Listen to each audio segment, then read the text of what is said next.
Today, the latest weapons, coupled with the fighting skill of the American soldier, stand ready, on the alert all over the world to defend this country, you, the American people, against aggression. This is The Big Picture, an official television report to the nation from the United States Army. Now, to show you part of the big picture, here is Sergeant Stuart Queen. All of us are well aware of the great and heroic achievements of our United States Army nurses. In World War II and during the Korean War, we heard, read, and many of us saw how the Army nurse went through great hardship in performance of her duty, the same dangers endured by the troops which she accompanied into combat. But relatively little has been reported of the Army nurse in peacetime. Yet she still serves, not only in the States, but all over the world. Today on The Big Picture, we would like to give you some impression of the work of an Army nurse overseas. And not only her work, but how she spends her leisure time, and something of what she thinks and feels as she serves our troops and her country in the far-flung corners of the world. Korea is no longer on the front pages of the newspapers these days. It is a poor country now, very much like it was before the war, but with the mark of war upon it. American troops are stationed here still, a defense force to ward off possible aggression. We are here too, the Army Nurse Corps, because although the war is over on the battlefield, we nurses must remain with the troops wherever they are, to be ready in case of emergency to care for the wounded, and in peacetime, to fight the eternal battle against disease and sickness.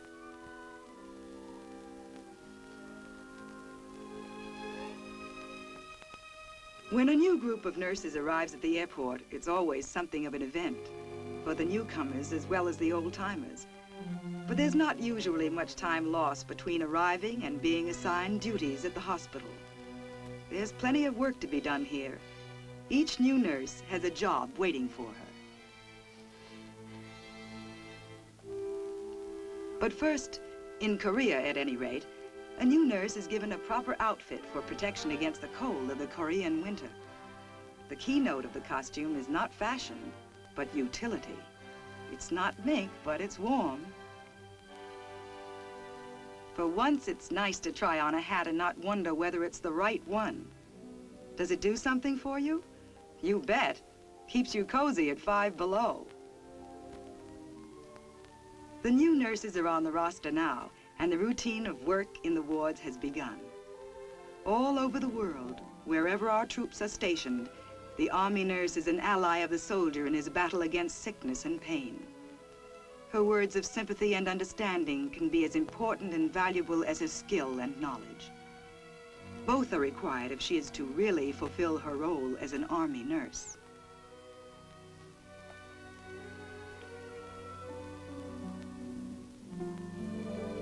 The Army assumes full responsibility for the care of its sick, and in any Army hospital in peacetime, there are the usual number of serious cases. Patients who require operative treatment. Army hospitals overseas are on a par with the best civilian hospitals anywhere. And at each stage of care, the most up-to-date methods are employed. We nurses stand by during an operation, trying our best to be the doctor's right hand, concentrating on playing our part, on making right moves during the teamwork of the operation. Being a skilled assistant at an operation, anticipating the surgeon's needs. This can be one of the nurse's jobs in an operating room. Such work requires special training. But when a patient is coming out of the ether after an operation, and the first face he sees is that of the nurse, and it is a pleasant, smiling face, this too is important in the care of a patient. And for this, there is no training. When the patient is back in the ward, the serious work of returning him to health continues. Throughout his treatment, he is aided by the knowledge, skill, and understanding of the Army nurse. We nurses, especially those who have had considerable experience, are taking part in a program of assisting Korean nurses in treating their sick. Korea is still faced with many post-war problems, not the least of which is the health of its war-ravaged people. More serious Korean casualties of the war are being cared for in our hospitals, where Koreans are often employed to assist in the wards.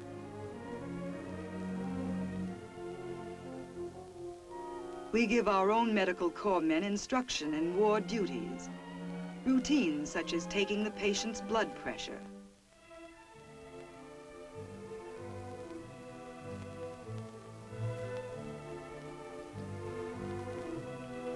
teaching seems to be a major responsibility in the life of an Army nurse, especially overseas, where knowledge of modern methods of medical care is at a premium. Through an interpreter, one of our nurses instructs a group of Korean nurses in some of the techniques and procedures used in our hospitals. The newly arrived nurse takes a few days to get adjusted to being on her feet all day. So, in her off-duty hours, she is often off her feet. But those who are pretty well accustomed to the hard physical routine are ready and willing for active recreation when the day's work is over. We nurses enjoy physical exercise and take pride in keeping fit and alert. We must take care of sick people, and so we ourselves try to maintain our resistance against illness through regular exercise. A lot of being overseas is fun. Fun in sightseeing and exploring. Each country has its wonders, and since our troops are now scattered just about everywhere, an Army nurse has a chance to see a good bit of the world. In Seoul, Korea, at the Changdeok Palace, one can discover for oneself an ancient and fascinating culture. It's far more interesting being on the spot than reading about it in books. In general, the type of woman who becomes a nurse is interested in people. And in Korea, the everyday life of the people is just as fascinating to us as any building or monument.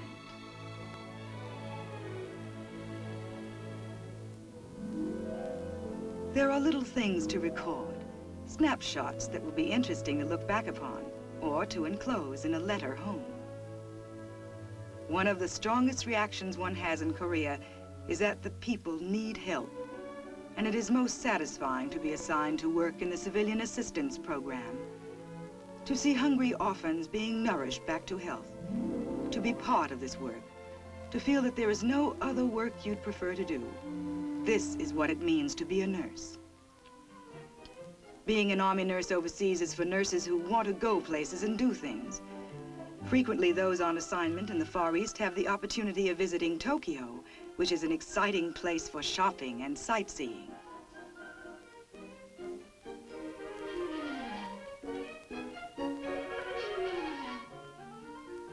A woman commissioned in the Army Nurse Corps finds out very soon that she is part of an organization which regards her as a woman first, then a member of her profession. Her life is not regimented. She is expected to grow and develop as a person, to react humanly and enthusiastically to the world about her. She is given the time to develop interests, to enjoy stimulating activity and companionship. Such recreation helps her to return to her work refreshed and ready.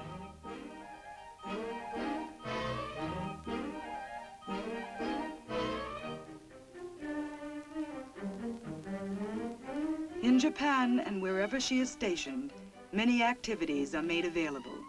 She is encouraged to have a good time in her off hours.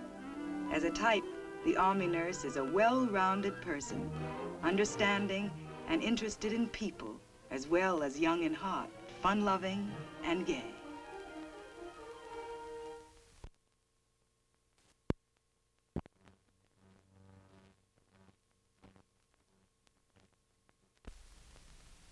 A great many nurses are assigned to Tokyo Army Hospital, our largest hospital in the Far East.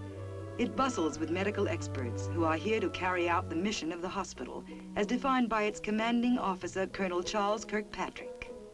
Although the shooting war has stopped in Korea, the war against disease and injury is a constant challenge to doctors, nurses, and enlisted personnel at Tokyo Army Hospital. The health of our armed forces, American and other United Nations fighting men, is of paramount importance. Our job at this hospital is to keep these forces in good health. To this end, we dedicate all the skill and resources of modern medicine and surgery. Think of the largest hospital you know, and you'll begin to appreciate the size of the Army Hospital in Tokyo. There are hardly enough American nurses to do all the work, and for this reason, it is a practice of this hospital, as it is elsewhere in the world, to employ foreign nationals to help us out. The young Japanese women who work with us are pleasant and gentle and most efficient. They seem to be born nurses. What is a born nurse? Can you tell by the way she moves, by the way she uses her hands to prepare the sterilized hypodermic needle, and by the manner in which she administers an injection? Can you see it in the way she dresses a wound, in the way she places the gauze over the exposed flesh? The answer is yes. All the little things help to show whether she's right for her job, whether she is, as they say, a natural. But something else should be in her character, too. An awareness of the patient's wants and needs, an ability to sense something of what he feels, a desire to help him in his distress. To sense his different moods, to be able to bring good cheer when he is alone and feeling his loneliness. This can be as valuable as any medicine in the world. A nurse who enjoys her work gains in medical knowledge every day. What's more, she becomes a source of knowledge to others, passing on what she has learned from her teachers, doctors, and top medical experts. It's a kind of system, this education one receives in a big hospital, and everyone benefits, especially and most importantly, the patient.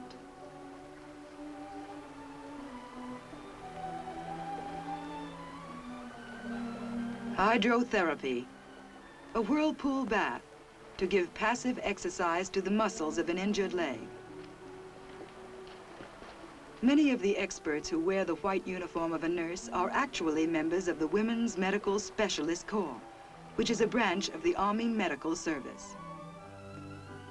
These women are experts in the fields of dietetics and physical and occupational therapy. They are in relatively new professions, which the Army has recognized as an important part of medical practice.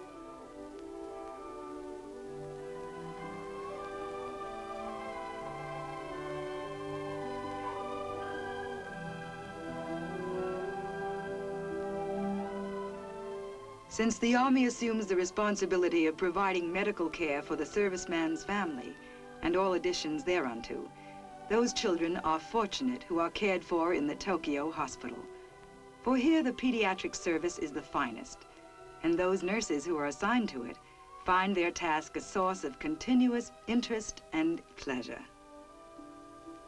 There are moments, however, when the patient sees no pleasure in anything. Traditionally, it has been woman's role to tend the sick, but it is her natural and instinctive role to care for the young. And with young children, the Army nurse is very much at home.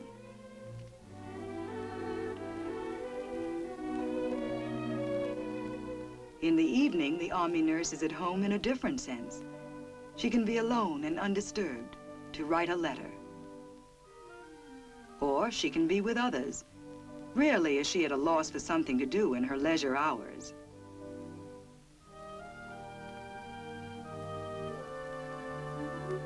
What she does with her free time will depend to some extent on where she is stationed. If she is lucky enough to be stationed in Hawaii, she will have absolutely no problem enjoying herself in this land of sunshine. The Army hospital in Hawaii is as modern as they come, and while building the best for the patients, the Army did not neglect the nurses, whose quarters are attractive and comfortable.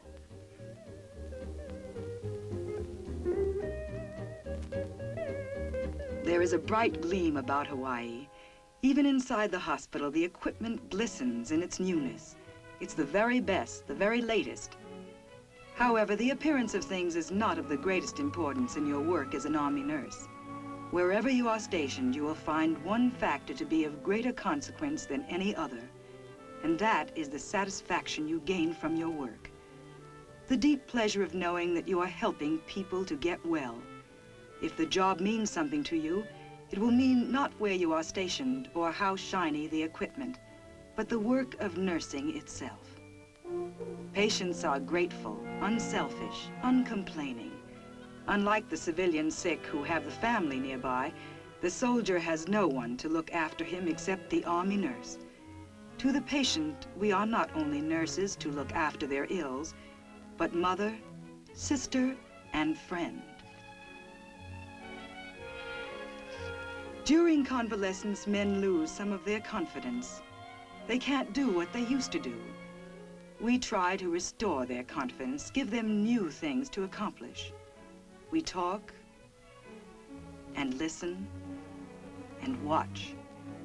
Of all the people in the hospital, we are closest to the patient, guiding him daily on his road to recovery. No matter what his age, a patient seems to respond to the personality of his nurse. Is there any doubt that this nurse has a sunny disposition? No, sir. She's been given the seal of approval. In a large hospital such as this one in Hawaii, one can see an Army principle in operation, and that is training. Throughout one's tour of duty, a nurse is constantly exchanging ideas about the job she is doing in an effort to do it better.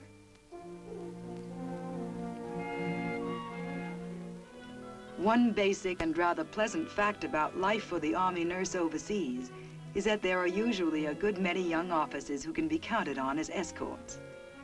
In most corners of the globe, the Army nurse finds a delightfully high proportion of men to women, and this statistical background, plus the beautiful tropical background of Hawaii, can make for a very pleasant afternoon. During the Civil War, nurses were expected to be plain-looking, but youth and looks are far from being taboo today.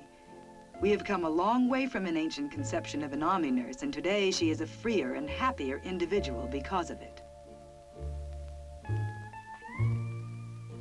Today, she knows and enjoys the excitement of travel. Her work takes her not only to Hawaii and areas of the Pacific, but to Germany and France and the Middle East. Here in the United States zone of Germany, she is close to the world behind the Iron Curtain. What is duty like in this part of the world? Let us follow one nurse during the first hours and days of her new assignment in a foreign land.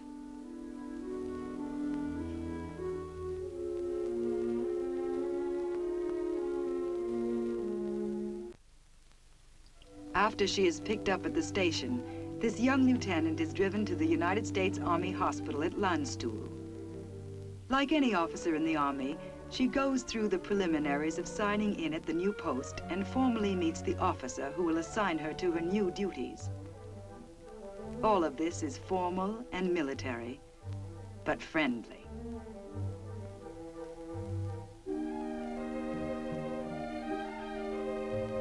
The new nurse has been granted an assignment overseas after having served a preliminary year in the States. She tours the wards, meeting medical experts with whom she may work in the future. In the physical therapy ward, she observes the treatment of injury and disease through exercise. An officer from the Women's Medical Specialist Corps carefully supervises each program of muscle training. Progress is slow but sure. Each patient is given specialized treatment according to his illness or injury. Under the direction of an occupational therapist, patients use equipment that will enable mind and muscle to perform tasks of increasing difficulty. There are some instances of remarkable progress. This etching in plastic indicates very fine coordination of muscles, as well as artistic expression. The patient has reason to be proud. A highlight of the grand tour is a visit to the pediatrics ward. The new nurse may expect assignment to almost any ward, depending upon the immediate need of the hospital. Although she may be assigned here and become something of a specialist in working with children, she is required to be first and foremost an expert bedside nurse, capable of providing efficient basic care for all types of patients, old or young.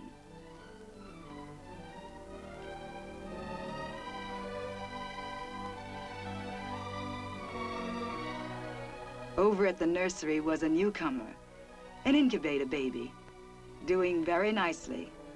Also doing nicely was an Army father, maintaining a steady vigil, grateful that this one, though tiny, was all there, perfect in every detail.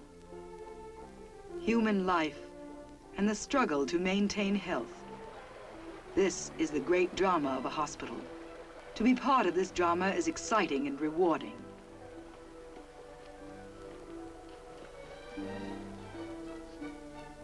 The skill with which simple bedside care is performed, this can be as much a matter for pride as vast specialized experience. From her first days as a nurse, the Army urges